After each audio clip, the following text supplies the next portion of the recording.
You're listening to an Anderson Entertainment production. This episode, Facts FAB in Backwards Working Wear. Some old enemies are on the lookout for a new home in the Randomiser. and our very special guest is none other than Ellen Rose. 232 pod in upcoming Outlets. What is he doing? It's the Gerry Anderson Podcast!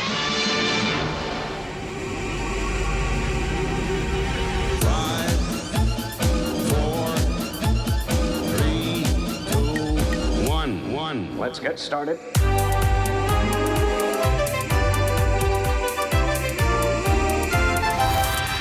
Let's go.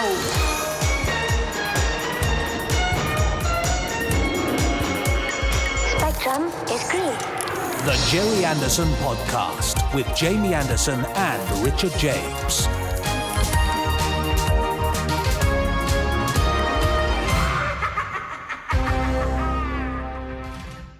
Now, we've been through all this before, haven't we? James Richard, hello. Yes, we've done the backwards talking thing in a previous pod. Have we actually done it like that, though? Yes, I'm sure we have, yes. Okay, well, I'm doing it because of, things that will happen later, which I can't currently reveal, I guess.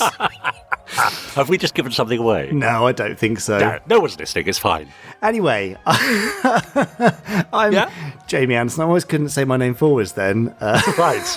Okay, I'm still Richard James. Thank goodness for that. Yes. And also coming out later will be Chris Dale. And we three, combined with all the people behind the scenes doing the actual work, put together the Gerry Anderson Podcast, where we talk about all things Gerry Anderson. Yes, don't that's we? Right. We're just the tip of the iceberg, really, aren't we? We are indeed, yes, the visible bit. Yeah. But thank goodness we're there, otherwise nobody else would know that the rest of the iceberg was there holding us up. Do you know what I mean? Does that sort of make sense? Not entirely, no. No, okay. Anyway, do you remember last week when I asked you to do the introduction, or the week before possibly, in the introduction in the style of somebody giving you the specials at a restaurant? Yes, I do remember that, yes. I noticed that was quite popular. Oh, right. Was it? You said quite popular. With you mean? Several people have tweeted me about it, right, and one email as well. So I thought, wouldn't it be nice if, since there's a randomiser at the end of this podcast, that we also have a randomiser at this end of the podcast, but the randomiser at this end is based on the roll of a dice, which then gives us a style in which you can describe what comes up in the podcast. That's so unfair. So, have you got a dice there? I've got a dice in a box, a die, sorry. So I'm going to roll it now. Oh, but what are the options? Well, you're going to find out, aren't you? What? Okay. You're just going to say anything now? No, I bet you haven't got a list of six options, I've got a list of 6 options. And Why, what are they then? What are they all? Because it's very important that we get on with this podcast. Right. So I've rolled a 3. Yes. And that means you've got to do it in the style of a 1990s broom cupboard-based children's TV show. The interstitials, as if, Andy Peters might do it. But the price I must pay for this is that I have to be your soft-toyed puppet assistant and make appropriate squeaks. Jamie the Gerbil. Jamie the Gerbil. Great. Okay. As well, so I'll have to now be that. So you have to be the children's presenter. So what's coming up? Here we go. Well, hello everyone, thank you so much for joining us. Here I am, not in the broom cupboard as such, but in the cupboard in my garage. Jamie, hello, it's Jamie the German, of course. Hello there, Jamie, yes. Oh, he says he wants to know what's coming up. Right, well, so that's it, yes, all right, Jamie, I heard you. Now, so coming up on the podcast today, we've got news, of course. We've got, and Jamie, what's your favourite part of the podcast? FAB Facts, that's right, yeah, we've got FAB Facts coming up. We've got part 1 of an interview with Ellen Rose a little later on. And as you've already mentioned, Jamie, we've got everyone's favourite part of the podcast. What's that? The Randomiser. What an annoying little gerbil you are. Yes, and in between all of that, of course, we've got emails, Twitterings, and Facebook musings from our wonderful Podsterons. Say goodbye, Jamie. Say goodbye. Bye-bye. Oh, thank God for that. He's gone. What was that? Oh, brilliant. I really enjoyed that. I don't think anybody else would have enjoyed that, but I did quite a lot. Well, then my work is done. I think it sounded a bit like Jamie the Gerbil was asthmatic through most of that. Yeah. Listen, that's not going to happen every week, is it? Yeah, I've got 5 more things for you based on my amazing die. So right. Okay. Well, I look forward to that then. Really? No. Okay. Anyway, Podsterons, don't worry. We'll be back to normal in a moment with Fab Facts. But do make sure that you subscribe and review and rate, therefore revate us and all that good stuff. But we're going to prove to you now why you should do by taking you directly into Fab Facts. Where's that gerbil? Hey, come here. Yeah. Now, time for this week's Fab Facts. Right, now that the spot of gerbil murdering is over and done with. Yeah. I'm glad I got that out of my system. This is Fab Facts, where we don't normally murder small mammals. No, very no rarely, in animals fact. were harmed. Only once in 232 podcasts have we done that. But instead, I have a book of Fab Facts. Here it is. And I'll flip through it again very shortly. Richard will shout Fab, which will stop me on a random page, and I'll give you the Fab Fact from that random page. Richard, are you ready with your Fab? Oh, born ready. Then here comes the flicking of the pages. Fab! Oof. Well. What? 3 holes in the ground. Go on. God, that's an oldie but I a know. reasonable one, isn't it? Yeah. Anyway, no, this is, sort of semi-scientific, possibly. Right. Okay. So, Richard and Podsterons, how do the Mysterons recreate matter that has been completely destroyed? That's a very good point. Well, I can tell you the answer. It's good. through the power of retrometabolism. And that's the end of this week's. Oh, there's more, is there? Well, I can hear you all asking and then waiting with bated breath, what is retrometabolism? Absolutely right. Well, the only definitions that are provided in the history of Captain Scarlet are not terribly scientific, I'm afraid. They've been described as reversing matter, Yeah. or that's exactly what I was Matter thinking. reversing. Yeah. Or even as a method of recreating matter. Yeah, not really. So they're about as close as the pseudoscientific stuff as we're going to get, really, jargon-wise. But did you know that there is indeed a real-life retrometabolism?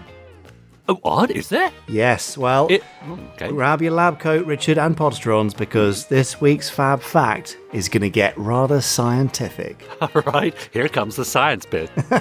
Nice! You're a very glamorous assistant, aren't you? Yeah. Now, we all know that drugs are mostly made, of course, from organic compounds, don't we? Yes. Take, for example, penicillin. It's an organic compound made from mould grown in laboratory conditions. The species of fungus that is used to make penicillin is common. But what about drugs made from rare plants or rare substances? Yeah. Rather than harvest from endangered rainforests or exhaust a limited supply, scientists prefer to create synthetic substitutes where possible. But how does one do this? Well, you take a target molecule and break it down into simpler substances. For example, a Gerry Anderson podcast molecule, for example, might break down into Randomiser, Interview, and FAB Fact substances. Okay, yeah. Right, I'm with you, yeah. That breaking down helps the chemist find the simplest way to synthesize the drug required. So if you had a patient suffering from de-randomistritis, Yeah, could happen. you could take the Gerry Anderson podcast and synthesize just the bits you need to make a randomizer drug. Patient cured! Oh, I see. Science is amazing. Anaphylactic shock, as I saw AC writing in our Facebook group. That's a good one, isn't it? Anaphylactic shock! Anaphylactic shock. Oh, and a fanactic That's when you have shock. too much Anderson, if that's possible. Brilliant, no, impossible. But anyway, as we've already discovered, basically, science is amazing. But joking aside, the process itself is called retrosynthetic analysis, or retrosynthesis. Right. Drug designer and chemist Dr. Nicholas Bodor created a theory in parallel to retrosynthesis, which he began publishing on extensively in the 1990s, culminating in a book in 2012. Instead of merely working backwards to synthesize a drug, Bodor also took a backwards approach to the way the human body metabolizes organic compounds. In other words, how the drugs are broken down and absorbed into the human system for use. This approach is extremely useful for making drugs that are more effective, breaking down when and where they need to be used in the body. Yeah. And the strategy was christened retrometabolism. Well, hey! So there you go. Also retrometabolic drug design, which is the long version, and that method is still used today. So, Okay. Podsterons, fair warning here, use of this type of retrometabolism will not make you indestructible, but the real-life retrometabolism helps design safer and more effective medicines.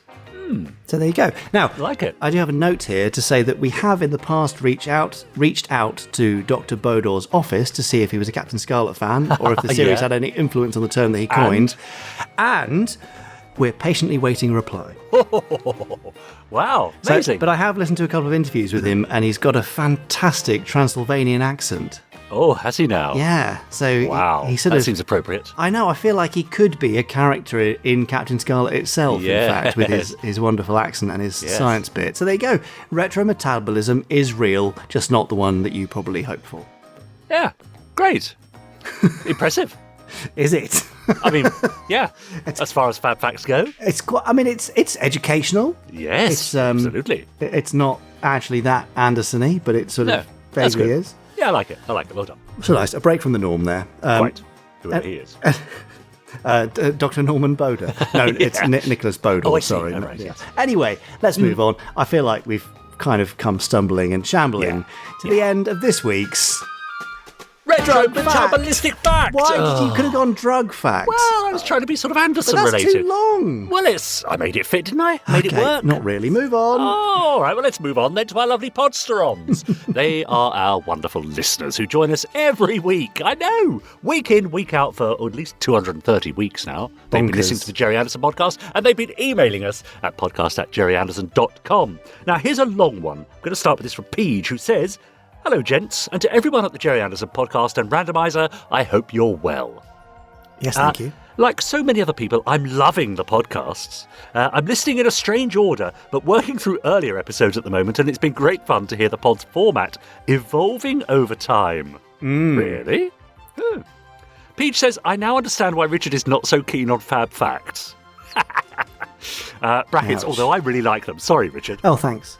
I've forgotten why I don't like Fab Facts, to be honest. Anyway, she says, "The variety of interviews on the pods has been great. I'm glad I've been able to listen to them all, and on the back of Jamie's fascinating interview with Sean Feast, I've ordered," crikey, that seems a long time ago, "I've ordered Sean's book about Lionel Anderson, and I can't wait to read it. I don't know many people who are that interested in the world of Gerry Anderson. I've been a fan since I first saw Thunderbirds in the early 90s. The podcast has been a great find to connect with the world of Gerry Anderson better and hear people's thoughts, opinions and insights. I've joined in the fun with fellow Podsterons on the Facebook group. I wish I'd discovered this podcast years ago."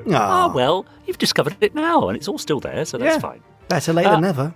I have a couple of merch suggestions. Not sure if they've been considered before or are possible. Number one, I've recently lost my shopping trolley token, which is causing me all sorts of bother when I'm out food shopping because I never have £1 for the little trolley. Would shopping trolley tokens, maybe with Anderson Show Organisation logos on them, be a possibility? Would definitely make food shopping a little bit fun. Number two, would a metal water bottle like the Chili's bottle be a possible future product?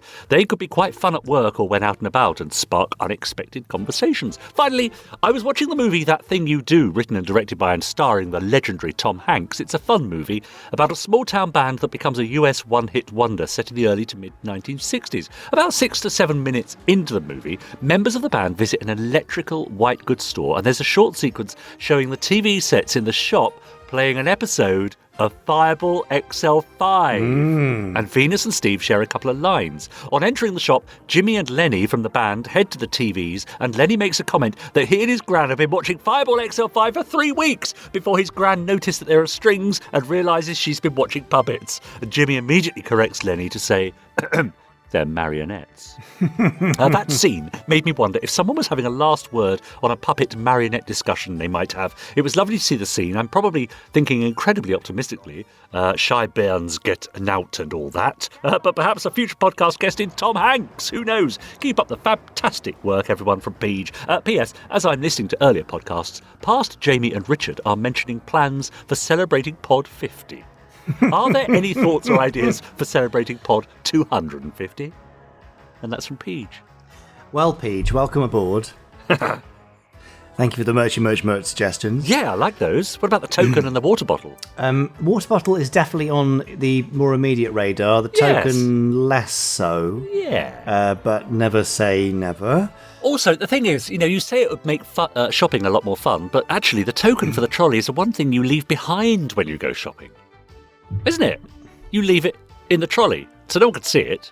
Oh, I see. Well, it's in your trolley, and you It's know in you're your putting trolley. it in. So, Yeah, all right. yeah, I don't know. Maybe. But thank you. The Tom Hanks thing. We know Tom Hanks is a big FAB XL5 fan, huge, in fact, Right. because it often turns up in things that he's involved with, You're right. including what was his series From Earth to the Moon? Was it? I think Was where it? they Yeah. used the end titles Okay. for that on every episode, I think. Nice. So yes, he is definitely a fan, and I have been in touch with his assistant before. Yeah. But as you can imagine, Is he rather busy? he's quite busy, so rather tough to come by. Yeah. But you never know. Maybe there's your answer for Pod 250, an interview with Tom Hanks. Well, I'm looking forward to that. Right, so we've I'm got not what? promising it. We've got 18, 17 podcasts to go, have we, to try and make that happen? Yeah, it doesn't feel like before long enough, does 250? it? Not really. Good luck with that.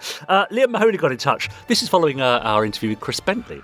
He says, definitely UFO the Vault, please. And if you really must, I guess Space Precinct the Vault could come later, but only after UFO. He describes himself as a very hopeful UFO fan. Yes, Liam, we noticed. Evening all, says Tom H.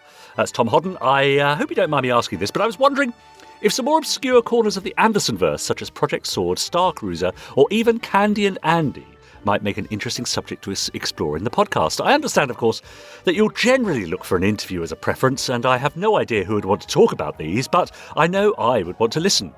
Having only encountered them through the occasional FAB fact or passing reference elsewhere, I've been intrigued not only by the production of the stories, how they were conceived, how they ended up in magazines, etc., but by the plots and adventures covered, as we're unlikely to see the Project Sword audio annual or the Candy and Andy comics anthology anytime soon, and it would seem unfair to expect Richard to novelise every lost Gerry Anderson property. It would be interesting to hear a little about what we are missing out on in terms of lost stories, toys, comics and characters. Of course, on the other hand, it's entirely possible that I'm the only one who'd be interested in these comics. What do you chaps reckon? That's from Tom.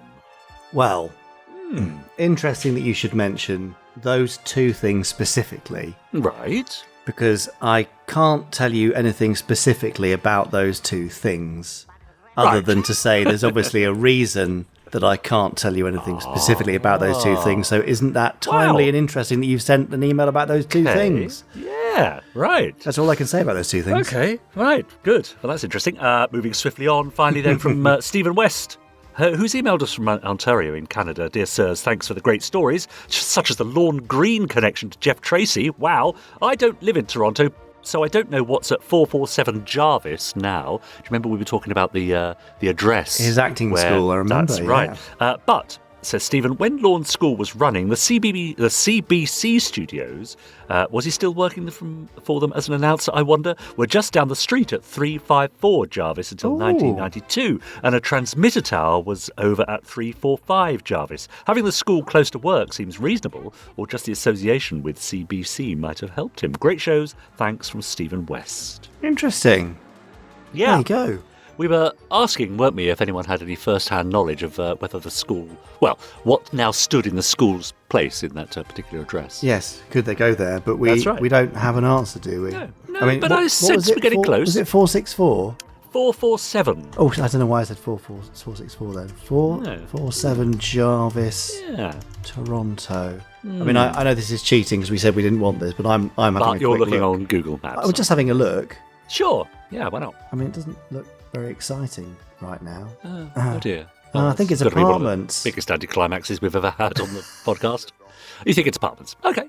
Fine. Yeah, it looks like it's either that or a theatre or a restaurant. Oh, nice. Okay, interesting. But yes, please go to those places if you're in Toronto and tell them that they might be, sort of part of Thunderbirds history somehow, absolutely. just about weirdly. That's right.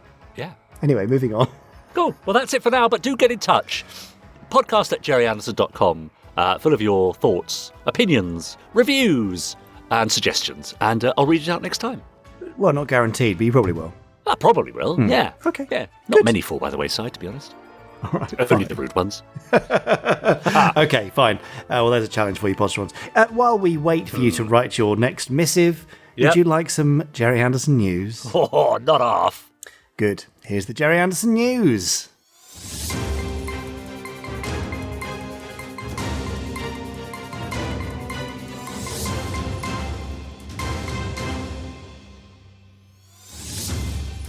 It's the Gerry Anderson news. And of course, Richard, this week, really, it's all about you. Me. Yeah, it's just the way I like it. Yeah. So, Podsterons, I know we saw a few of you at London Comic Con, and it was lovely to see you there, along with all non-Podsterons. But we hope we might be welcoming on some new Podsterons. Imagine that. Because we were thrusting leaflets into your hands like nobody's business. Yep. But one of the things that we were also thrusting into your hands was Intergalactic Rescue 4. Yes. So you were able to get exclusive copies at London Comic Con, and the rest of them are coming to the Gerry Anderson store. What few remain, I should add. Really? Wow.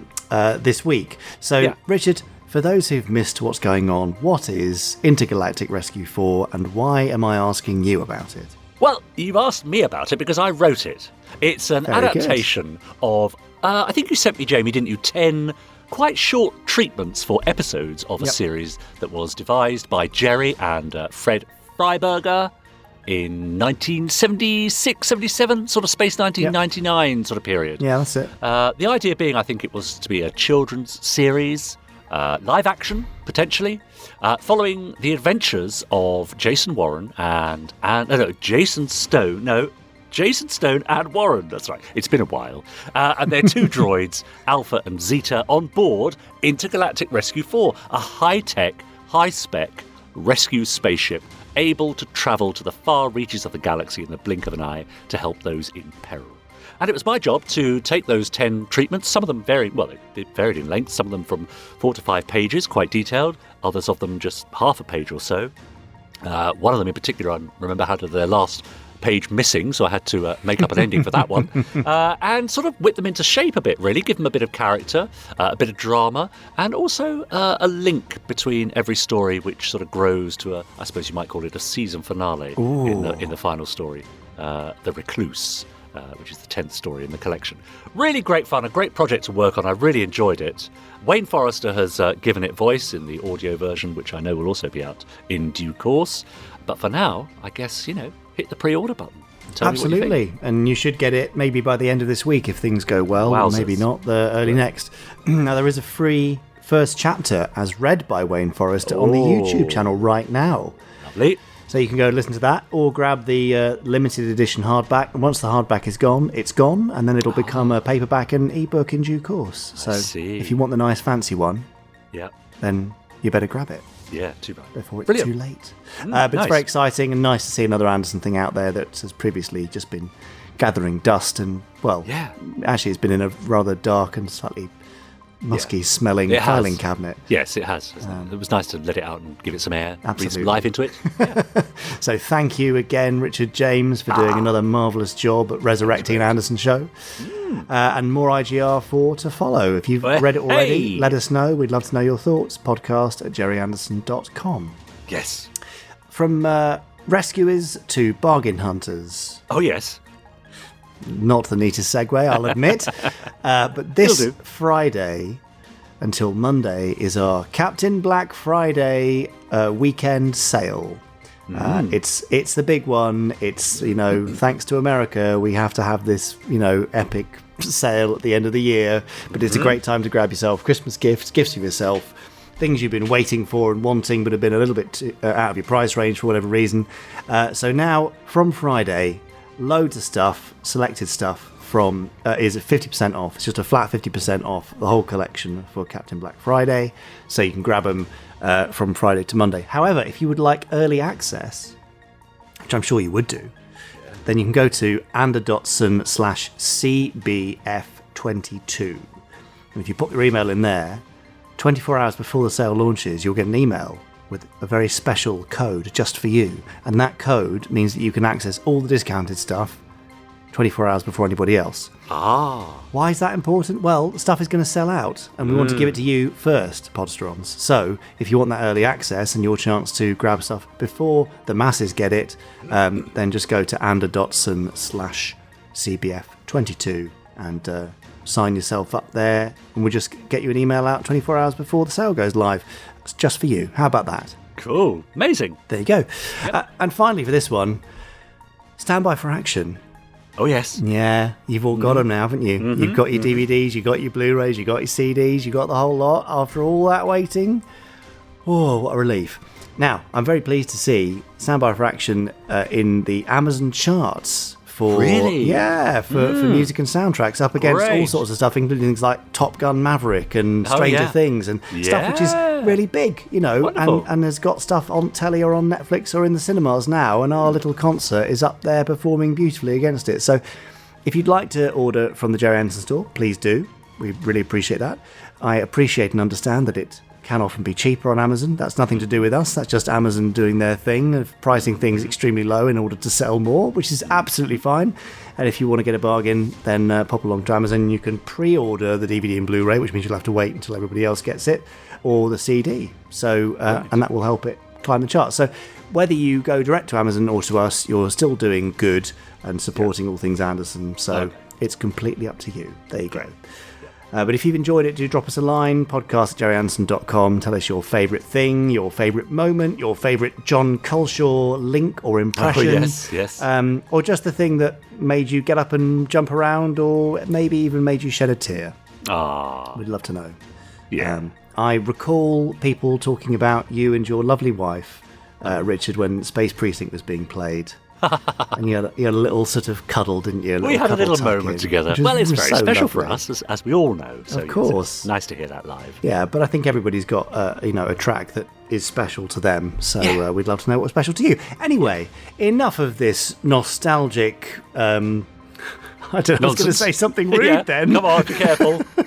Steady now. No, I'm going to stop now. Enough of that lovely nostalgia. That is now the end of this week's Gerry Anderson News. That was the news. Nostalgic news. I was going to try and come up with an old-fashioned sounding word like hozzybosling. You know what I mean? Something that, not that, but I see. I like that. Snozwangling. One of those sort of, you know. I see. Nostalgic snozwangling. Yeah, it sounded. Yeah, it's good. But I was in danger of making it sound rude, so I had to stop. Now, you mentioned Matthew Modine there. No, you didn't. You mentioned Stranger Things. I'm going to mention Matthew Modine, who's in Stranger Brilliant, Things. yes.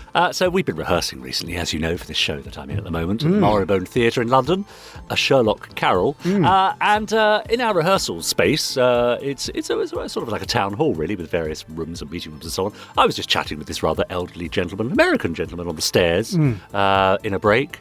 He seemed very friendly. We were just talking about the weather and London, transport and so on. And as I went into my rehearsal room, some members of the cast said, "Do you know who you were just talking to there?" I said, "No. Matthew Modine.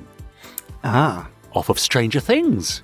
Yes. I've never seen it, so I didn't know. I mean, I know he's a name for other things, but I'm afraid I didn't recognise him. Full Metal Jacket, was that his other thing? Well, that's exactly it, yeah. But then I did wonder if he went batting into his rehearsal room and his cast turned to him and said, "Do you know who you were just talking to?" Yeah.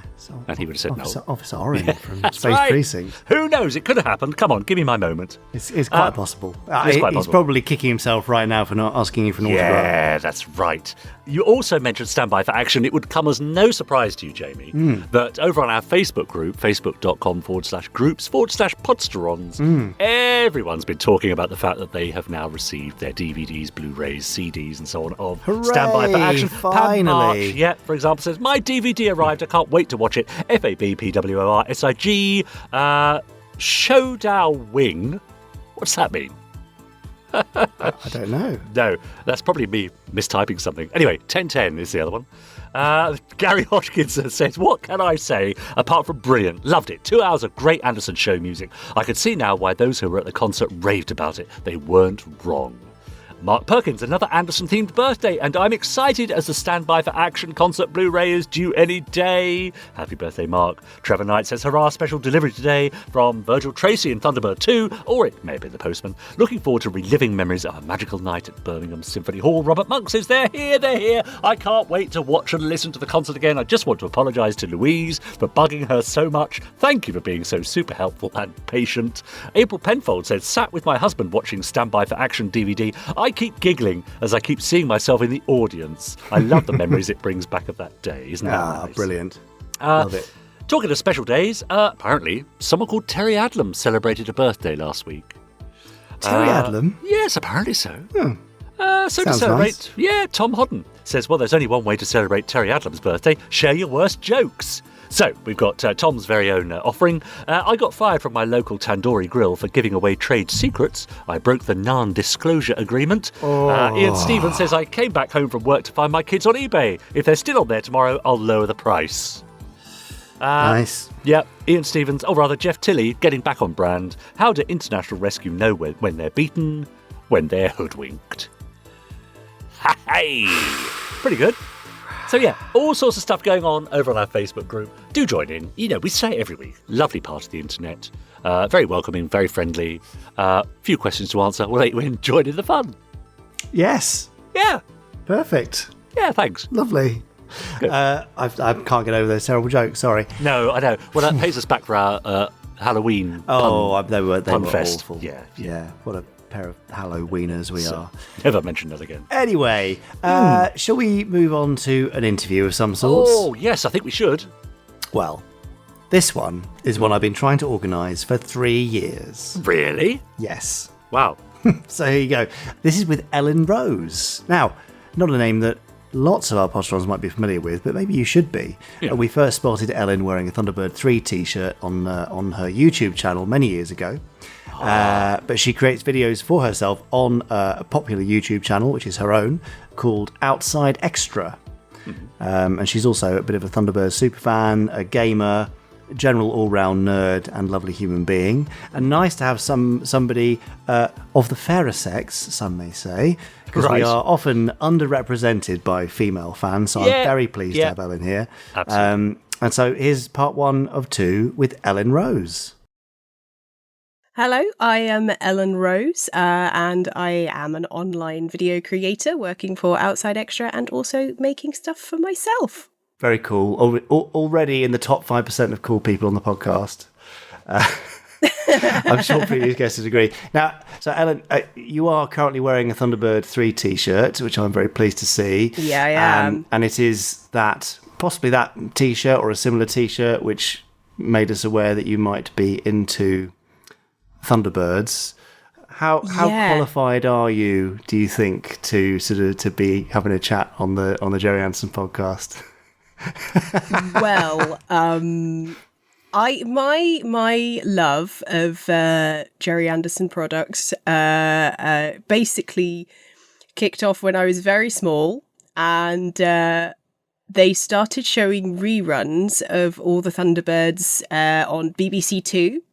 And my dad, being of the generation who was young enough to have enjoyed it the first time it came out, was like, yes, my daughter is immediately getting into all of these, and recorded them all on VHS because they were often shown during the day when I was at school or nursery. And so, my mum is also a fan of Thunderbirds, but my dad really got me into the Gerry Anderson stuff. And the stuff that I was, most into, that I got watched the most of, it was all the stuff that was being shown mostly around that time in the early 90s. And it was Thunderbirds, Stingray, and Captain Scarlet, who I think is possibly my favourite character in the Gerry Anderson, just because he's just so ridiculously cool. Yes, I agree. mean, he's got the cool outfit. His name matches his outfit. They all did. I think they were all great. I had that. I also had growing up when I was in nursery. So first, shout out to my dad, Andy. Thank you for getting me into all of it. And then a huge thank you as well to my friend Daniel, who I was best mates with at nursery, and we were huge Thunderbirds fans. Especially, we also loved Captain Scarlet, though. He had one of those microphones that if you spoke into it, it would make you sound like the Mysterons, and we had so much fun playing with that all the time. Growing up, I had usually there's the Blue Peter make the Tracy Island. I didn't have to do that because my dad was like, I'm going to get you the Tracy lucky you, okay. Which was the cool. I got the Tracy Island, which never usually happened for me. It was like, but my dad was like, Thunderbirds was his weak spot. So I was like, yes, I'm getting all the Thunderbird stuff. And I've actually, with me, people at home listening will not be able to hear, but I've got my cast iron Thunderbird 2. The Matchbox version, is that? The Matchbox, Nice. yeah, 1992 edition. I'm just going to do some Foley. That's the Thunderbird 4 container hitting the outside of Thunderbird. It's really 2. there. I can vouch for Ellen's honesty there. And what's inside? Oh, it's only It was a good Thunderbird 4 on the Matchbox. Thunderbird 2, wasn't it? It was good, yeah, really good. And yeah, so I had that. I also had like all of the outfits. Like my dad got me all of the dress. So I had I say all of. I had 2. I had the Thunderbirds outfit and also the Captain Scarlet outfit. Amazing. So you if you head over to my Instagram and scroll back, I've posted it a while ago, but there's like a picture of tiny me in our corridor in our old house, me dressed up in my Captain Scarlet outfit, and I do like still have it and some of the components, but it's obviously like way too small. No. But I've just got like the hat and something else from it and stuff, but I couldn't bear to part with it. It's very cool though. So- I mean, I asked how qualified you are, and you 100% pass all the tests. It's brilliant, and big round of applause really for Andy, your dad, for sorting that out. Yeah, absolutely. He did. I don't think I've told him because I think I wanted to keep it a surprise. We've been trying to organise this for a while, so I don't think I've told him. But yeah, so hi, Dad. Well done, Andy. You're awesome. This is it. What you've described there is a perfect example of what we call FAB parenting, which is handing down of something you loved as a kid and you're passionate about, and the fact that even though it was made, well, at least 25 or maybe 30 years before you were watching it, and it still grabbed you is so amazing. How does something that old grab someone when entertainment has changed so much? Well, I think it's also like in the 90s we had less of the on-demand stuff. So like everything came from parental recommendations. You couldn't just like go and find everything. And like, my dad was like, I think you'll like this. And I really did. Like, it's just so utterly charming.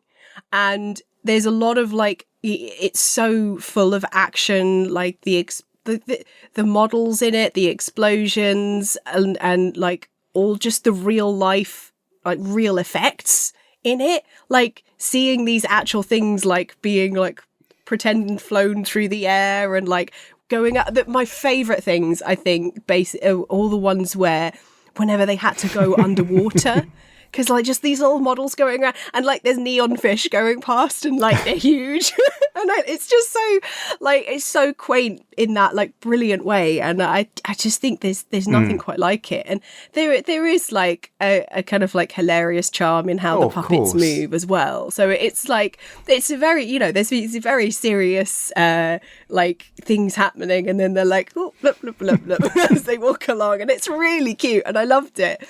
And yeah, I just like, it was just so, I just enjoyed the kind of artistry of it, which is quite impressive when you're a kid. I was just like looking at it going like, how did they do this? This is really cool. And yeah, just seeing all of the work that went into it. And like, I think they're just like gorgeous to look at. I think they are, even though like the effects are very of a certain age, they're also kind of sort of timeless. That's the word. Like it's because I work, so my day job is involving video games a lot, and there's so much discussion around video games about like how high res and how realistic everything looks. But often the games that age the best are the ones that just have a particular art style and they stick to it, and like they just have just a very unique look to them. And I think Thunderbirds and all of the Anderson stuff it just has that very unique look. You see one of these shows and you're like, oh, Gerry Anderson made this, like, immediately. And I think that really, really helps it. And it's just, there's nothing like it. There is nothing like it. And I'm a sucker for anything. I also like stop motion animation. Like anything where there's like a 3D physical thing that is moving around in a space that isn't like a real actor, I'm really intrigued by. I also, obviously like real actors and stuff. But there's something about the work that went into that, the additional stuff, and I'm so blown away by the effort that went into them. Ridiculous amounts of effort, even to the point now when you see the new kind of HD versions and you see writing on signs that would never have been read because it was, you never had the resolution before, and they went to that detail from the tiniest thing to the world itself, and to make it all one. So I'm totally with you on that kind of that experience of watching it in that timelessness. 100%. You stick out slightly in our podcast guests, not because of your age necessarily or anything else, but actually because we find that the shows tend to be quite male skewing. Yeah. But I mean, Thunderbirds, classically people will say, oh, well, there was Lady Penelope, and that, that was the kind of access character for the female audience. How true is that for you? What kind of draws it to you? And do you think there is a kind of gender bias to the show? I loved Lady Penelope, and I thought she was badass. And I was like, I was so pleased, like whenever she like had a cool episode that was about her, like because she's like brilliant. Like her car, I have the model of her car. It's so cool. But like I think. It is funny, like when I say, I like Thunderbirds, and like you see certain people's faces light up in a, oh my gosh, unexpected you are. I mean, it happens less with video games now, but it used to happen a lot with video games. And it's just, it is a team of 5 dudes with like 2 female characters most of the time, and then also a bunch of other dudes helping the other 5 dudes. It's very dude heavy, and it is very dude heavy. But like in like Captain Scarlet, you had the Angels. Like I absolutely adored them. I thought they were the coolest thing. They also had some of the coolest outfits, like the all in white. So cool. So I appreciated that. And then also, Stingray, Aquamarina, that song is in your head forever as soon as you think of her. So, like, there were elements, but, it's very of its time. And also, I think as a kid, I was very determined. I was, fairly tomboyish, but also fairly girly. Like, I have a Tracy Island, but I also have a huge collection of Polly Pockets. Like, that's the 90s kid I was. So that's the dichotomy of Ellen Rose. And but I was just determined to like not let if it was like boy stuff. I'm like, I like it. Like my dad, a lot of that came from my dad as well. I think like my dad kind of saw in me like, hey, this one, she's gonna like everything, because like he took me he took me to football matches. So I grew up in Fulham. Fulham's our local team. And I'd go to Fulham on a Saturday with him when they were at home a lot of the time. And then he also got me into Thunderbirds and stuff. So he saw me and was like, I'm just going to introduce you to these things and see if you like them. And I did. And I think that doesn't happen with a lot of, it happens enough that there are still a lot of female fans, I'm sure. But like, I think you just need more people who are willing to just be like, would you like this? And like at the same time, my dad did, take me to things like I went to a colouring competition for Barbie and stuff, and like he would be the good dad and take me along to those things. But like it was because like he took me to a mix of things. Same with my mum. Like my parents. The reason I'm the person I am is because my parents were like, "What do you want to do?" And now I'm a YouTuber, so I don't know whether that's a good or bad thing. It's clearly good that they felt able to indoctrinate you with the stuff that they love, but also kind of open you up to anything else as well. More fab parenting from Andy. Well done, Andy. It's excellent. So when you were at school, because how old would you have been when the Thunderbirds kind of resurgence was happening, kind of 91, 92? I was like nursery. Okay. So I was very much indoctrinated in a good way. Was it something that others were watching other than your friend who was a massive fan as well, or was it isolated to you guys? I think there were a few kids still watching it, but me and my friend were like really into it. Like, you know, the other kind of big show that was also having a small renaissance from the 80s and still sticking around was Teenage Mutant Ninja Turtles. Like, things like that. Like, that was like the big stuff that kids were watching at that point. But like, like there were a few people. I've got like a few friends of mine. I've got some slightly older friends, I think because we were so young, it was just that we both had dads who really liked Thunderbirds when they first came out. So me and Daniel both got a lot of Thunderbird stuff. But I got friends who are like slightly older. So friend Steve, shout out Steve, who's also a big Thunderbirds fan, and we like, you know, he was very excited when I mentioned it once, and I hadn't mentioned it before, and he was like, "Oh my god, you like Thunderbirds? Let's talk about this for hours." I was like, "Great, yeah, happy." So yeah, I think I was just that bit too young to have loads of people my age really into it. But yeah, unless you had a really dedicated parent being like, "Yes, Thunderbirds," because it was for slightly older kids aimed really. Like, you know, my dad would have been like about 9 or 10 or so when it first came out. So he would have been prime age, you know. It's sort of like it's the Doctor Who age, you know, that level of I think. But at the same time, I found it entirely accessible, and I just liked watching all the cool things happening, even if I wasn't fully following the storyline. So yeah, it's just like watching the explosions. Who doesn't want to watch a good explosion? There's something magnificent and beautiful about them. Ah, different perspective, eh? Lovely. Yeah, I like it though. And yeah, some lovely fab parenting there as well. So thank you, Ellen, for sharing everything there. Ellen will be back next week for part 2 of 2, and you can watch her on Outside Xtra over on YouTube, or you can find her on her various social media platforms as Ickle Nelly Rose. Ah, isn't that a sweet handle? It. So ICKLENELLIEROSE, Ickle Nelly Rose. Ah, there you go. Give her a follow and say hello. Great, Ickle Jamie Anderson. Now, I know Ickle Dickie James. Twitter's been in the news. Thank you for that. Recently, hasn't it? But has it? I noticed. Well, some people are sticking with it. Some people are, but enough people are sticking with it to use the hashtag GerryAndersonPodcast and be seen by me and have their tweets read out. For example, Lowering the Tone says, after that intro segment, you've already alluded to this, Jamie. This is when I read out the coming up in the style of a menu at a fancy restaurant. Mm-hmm. I'm thinking, says Lowering the Tone, that Richard James should get a stint on MasterChef or maybe a show with Oz Clarke.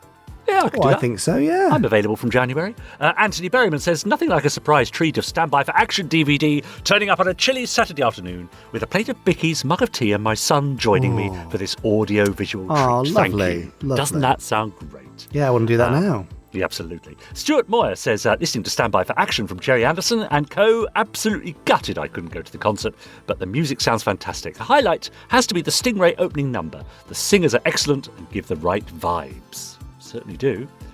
Here's a question from Jeff Owen, who says, as UFO stands for Unidentified Flying Object, why does Shadow constantly call the spaceships UFOs? Surely they know what they are, so shouldn't they be identified? I suppose IFO doesn't sound as good, says Jeff. You're right, Jeff. IFO does not. I guess, you know, they just stuck with the name. Yeah. Jeff Cope says, I've been on a Gerry Anderson kick recently and having a blast, which includes Jamie Anderson and Richard James on the wonderful Gerry Anderson podcast. Oh, not those two. Yeah, and finally for now, Gregory Litchfield. Today's Super Marination Sunday breakfast from my collection, Stingray The Complete Series Deluxe Limited Edition Blu-ray. My wife and I watched Stingray Series 1, Episode 20, Marineville Traitor. That's a good way to start a Sunday, isn't it? Yeah. There you go. Let us know how you start your weekends, if you start your weekends in a Gerry Anderson sort of way. I don't want to know what you had for breakfast, or whether you took the kids to play football, or whether you watched, Laura Koonsberg on a Sunday morning. If you wake up on a Saturday or Sunday and the first thing you do is slam in a Gerry Anderson series, let us know. Podcast@GerryAnderson.com. Interesting use of the phrase slam in there, but okay. Yeah. Into the DVD or Blu-ray player, you mean? Well, obviously, yeah. Yeah. I felt I very, suppose there's very streaming physical. as well, isn't there? there? Exactly. So you can't really do that for streaming. Anyway, yes, we'd love to know about your Anderson weekenders. Richard James, I think we deserve a small break, and I believe that Christelle should do some work now. Too right. Yeah, absolutely. Okay, well, that's perfect timing because he's hovering awkwardly, ready for his randomizer, where somehow the pressing of a big red button is achieved, and the choosing of a random Gerry Anderson episode is also then achieved, and Chris says things about it. So shall we hear that? Yeah, let's hear that. Here's the randomizer. Oh, ow. Oh, dear, oh, dear. Oh, well, either I've been at the Pan-Galactic Gargle Blasters again, or I've just been shot on stun at point-blank range. Are you recovered? Oh, hello. Yes, well, I guess so. What happened? We found you on our ship. We had to know whether your intentions were hostile or not. So, you shot us. It's an interesting approach. We probed your mind. Ah, I see. And the mind of your friend. We know all there is to know about you. Oh, good. Well, in that case, you'll probably want to be rid of me, Toot Sweet. Come along, Marina. But your presence here is vital to our survival. Oh, really? Oh, hello. I see you've snatched the randomizer as well. What else could we do? It's been transmitting ever since. Well, I can't honestly see how it's vital to your survival, but if pressing the button today will make you happy, then by all means... That's why we need you. Oh, you don't need me. A child could work this thing. Oh, sorry, you guys can't reproduce, can you? Sorry. That's it. Does it matter where we get those elements from? I guess not. Well, perhaps you'd like to grab the printout and tell us what we're watching today. Oh, you can't comprehend what we found. Oh, really? That sounds ominous. Degenerate creatures. Savage. Mutant. Cannibal. No, but we had Torchy quite recently. I'll show you what it is. Thank you, let's see. Ah, okay, well, yes, degenerate creatures all right. They're land grabbers. What future do we have now? Well, it may not be as bad as all that. Let's see if Tex Tucker can sort things out in Four Feather Falls. The 4 feathers on this hat are magic. They enable Tex Tucker's dog and horse to speak, and his guns to fire without him even touching them. And now, another exciting adventure from 4 Feather Falls.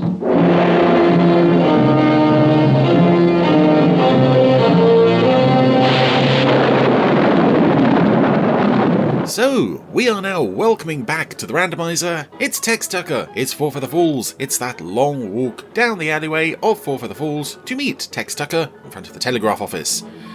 As the drums swell, he raises his hands, and here we go. Oh, it's a very cool shot. I know some people find that quite a funny shot, but it's a very cool shot. Yes, this is the episode Land Grabbers. What do I remember about this? Absolutely nothing. But it's Four Feather Falls, so it's probably going to be quite good. And for those who keep track on such randomizer minutiae, this may well be the earliest I've ever recorded an episode. It's 10 to 7 in the morning as I record this, so I'm not long out of bed. Perfect time to watch some Four Feather Falls. We're at the Circle Z Ranch, where some very shifty characters are opening fire on it. Oh no, they even knocked the clock off the mantelpiece. Oh no, started a fire. Oh, they've broken everything. Luckily, here's a dopey-looking puppet who's going to try and fire back. Is Big Ben and Red Scalp are among the villains doing the shooting here. Who else is there? Red Scalp's fired an arrow into the house of this very smiley-looking man, considering his house is under gun blitz. We mean business. This is your last chance. Sail. 'Cause the next time, it's gonna be you.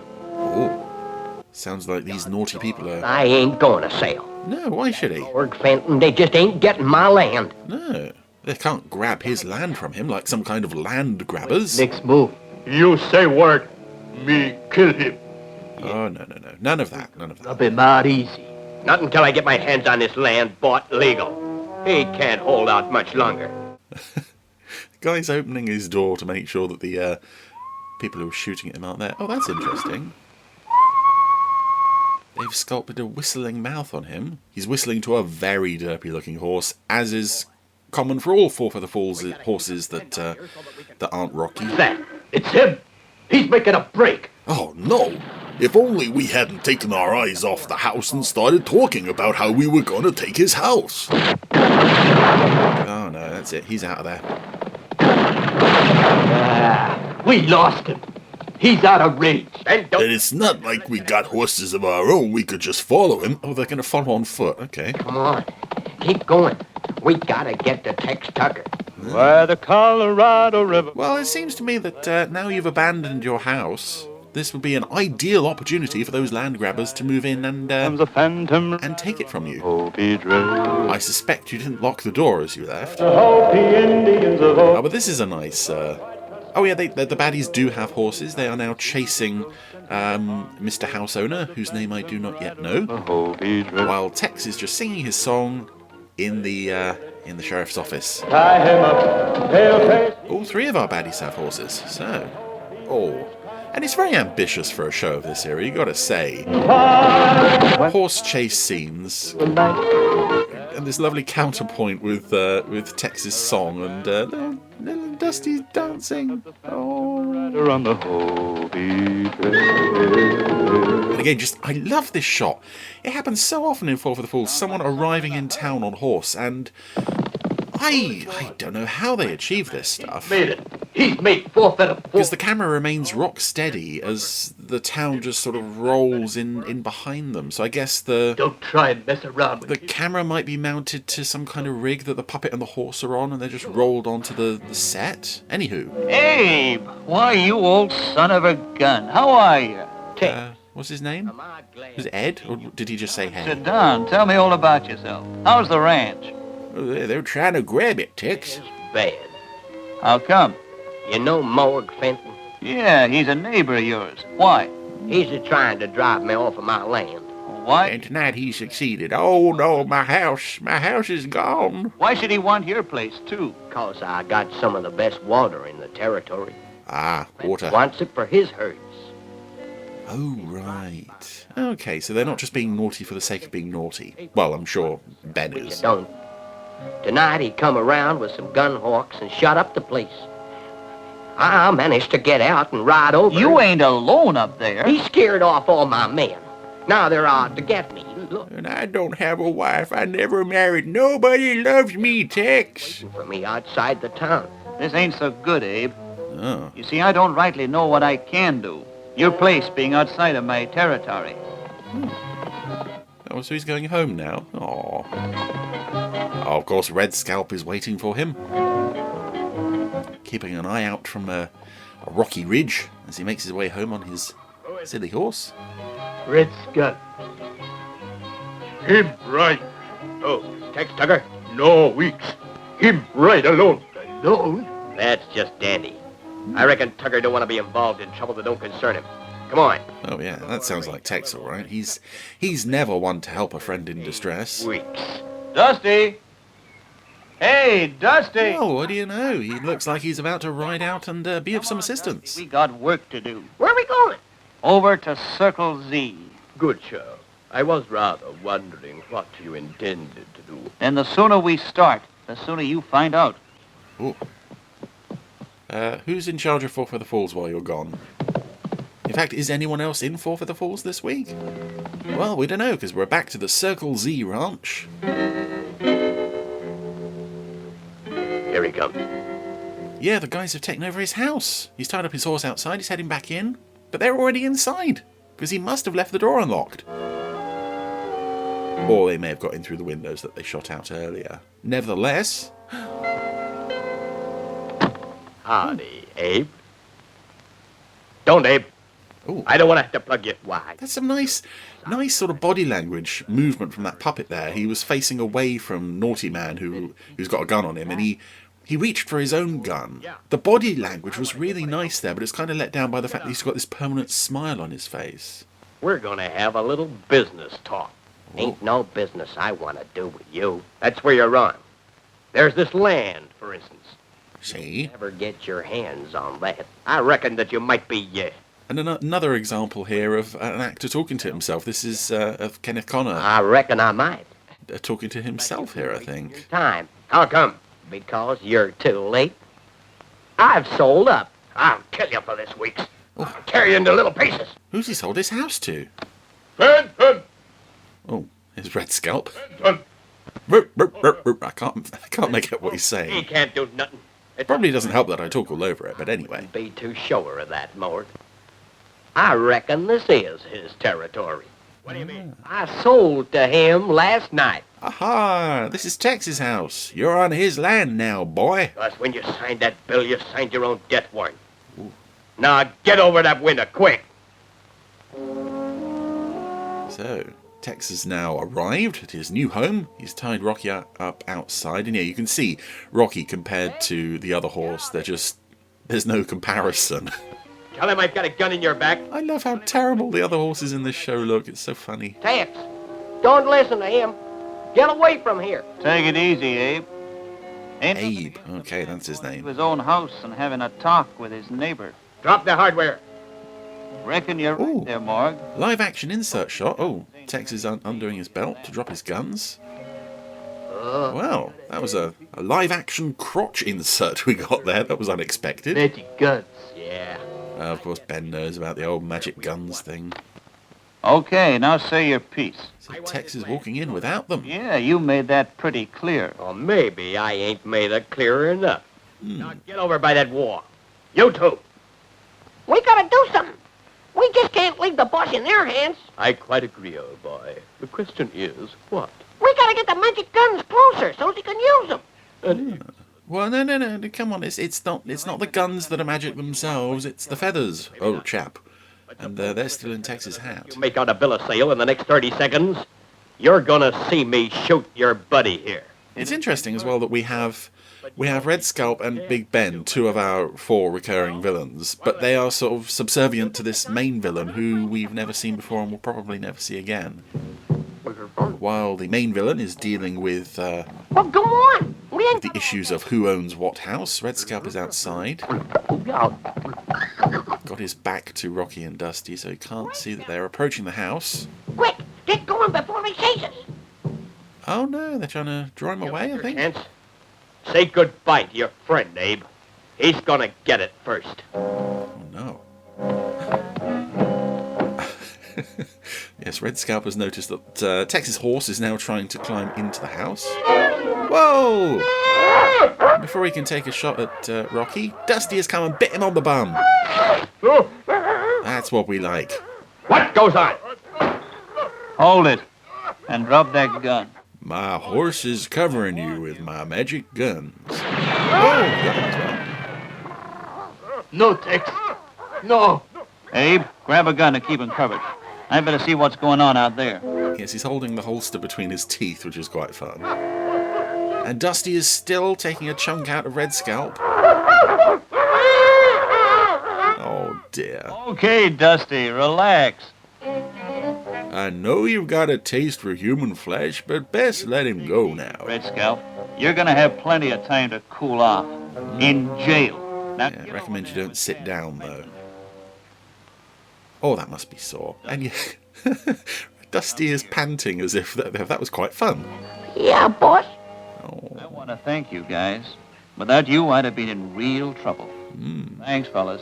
Thanks for everything. Well, think nothing of it, old chappie. Think nothing of it. Some expert use of his dog and his horse's teeth there. Sure was, old-timer. Sure was. Dusty, come back! Dusty! Oh, Red Scalp. Oh dear, yes, Red Scalp made the mistake of... The end? Doggone it! Someone is! Okay, yeah, Red Scalp showed up on the scene again. Dusty ran after him. Red Scalp ran into the house, closed the front door, and the front door had the words "The End" written on it.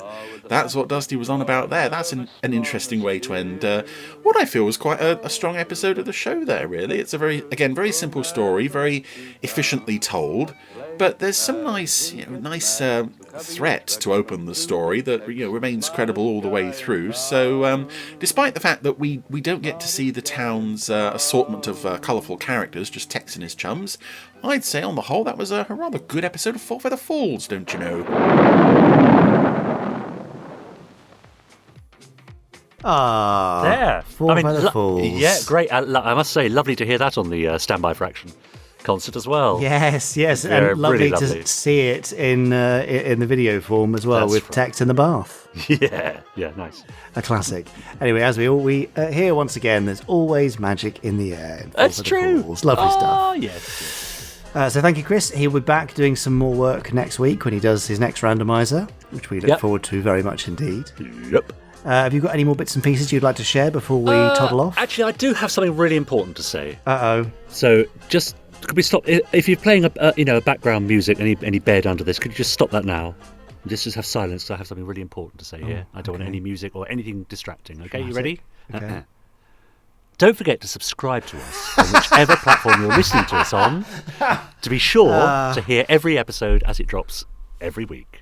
Also, you can leave us a rating. That's a review and a rating. 5 stars would be lovely, of course, and a few words to tell us why you enjoy the Gerry Anderson podcast so much. And you can even copy the links and share them on your social media pages too, to let everyone else know what you're listening to. Okay, start the music again now. That's it. Thank you. All done. Brilliant. All right. Beautifully done. Thanks. That's, there you go. Incredible. Had to be said. It had to be said. It did. I'm not sure it needed that much drama, but... okay. Got you listening though, didn't it? You're being all theatrical these days, aren't you? I can't help it. Sorry. Yeah, it's funny that.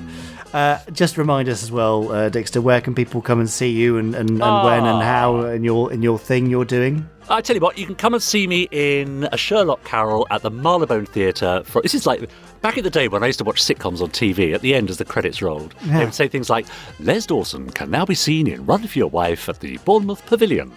Perfect. That's essentially what I'm doing here. Richard James can now be seen in a Sherlock Carol at the Marylebone Theatre between November the 18th, that's last week, Friday we opened, and January the 7th. Just go to marylebonetheatre.com, I think, or Google it. Whatever you do, don't book tickets for the New York production, which I as recommended Jamie tried to tell you to do last week. No, make sure it's the London production at the Marylebone Theatre. Let me know you're coming, and perhaps we can meet for a few words afterwards, eh? Oh, interesting you have words rather than beers, but okay. Oh, yeah. Oh, words, absolutely. Yeah, well, you're working. Right? Words are cheaper, aren't they?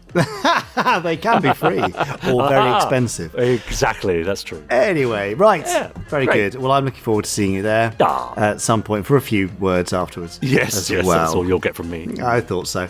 And anyway, the sort of words you'll get as well. I can only imagine. Few of syllable. Choice words. Choice, yeah, exactly. Anyway, let's go before we get rude. Well, let's go then. Email us podcast at GerryAndersson.com with your thoughts, questions, queries, etc., etc.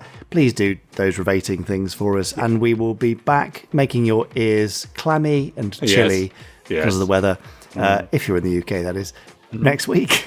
Yes, we'll be right here. Okay, bye. Bye.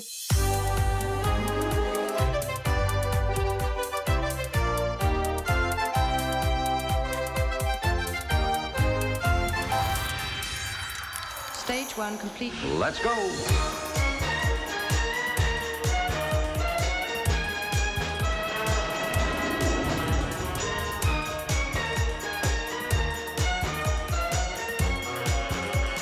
Spectrum is green.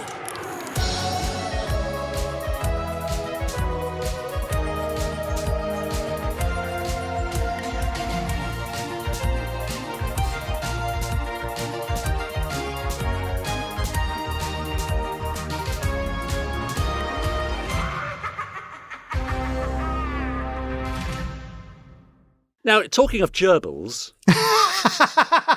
That's a long way since we spoke Jamie of the gerbils. Gerbil made an appearance at the top of the podcast there. He did. A toy gerbil is the only thing I stole as a child. What? Yeah, I stole one thing as a child, and it was a toy gerbil from a gift shop in my hometown. Gosh, you're a naughty boy, aren't you? Yeah, I then met the owner of said shop, perhaps 20, 30 years later. Amazing. And I apologised. I admitted, and I fessed up, and I apologised. Did you pay for it? No, I didn't pay for it. Oh, so it's still a theft, really? Yes, I suppose so. Yes, there you go. So there's an active theft here against an outstanding warrant. Yeah, it for my arrest. Yeah, you see, well, there's an unknown thing about me. That's an unknown fact that very few people know, and I've shared it with you. So come on, Jamie, your turn. Are these FAB Facts? Yes, they are. Do you want a theft or something worse worse than than that? Theft. I'm trying to think, actually. I don't really recall a theft as such. No, okay. Podsterons, have you ever stolen anything? I'm not sure we can be doing an amnesty about this. No, actually, we can't. Can we? No, I'm sure I definitely stole some stuff from the Set of Space Precinct, that's for sure. Oh, yeah, well, so did I. Yeah, well, I sent you that thing the other day, didn't I? The kind of interview checklist. Oh, that's right. From the station house. Yeah. I definitely stole that. That wasn't given. Yeah. Yeah. Well, yes, it's taking something from, where your dad works and that your dad made up isn't really theft, is it? No, not really. Whereas stealing a toy gerbil is. I know. Right, I was only about 6 or 7 at the time. Okay. Well, I feel like I should take some advice. I'm just going to call 101. Oh, gosh. And that's not 101 from Terrorhawks. That's the non-emergency police line. Oh, is it? And Why? Just some. Hang on. All right, I take it back. Hello? I take it back. I didn't steal it. No, a colleague officer, of mine no, just I borrowed confessed it. to a theft. No, I borrowed it. His address? Yeah, it's... You have been listening to the Gerry Anderson Podcast. Wasn't it fun? You have been listening to an Anderson Entertainment production.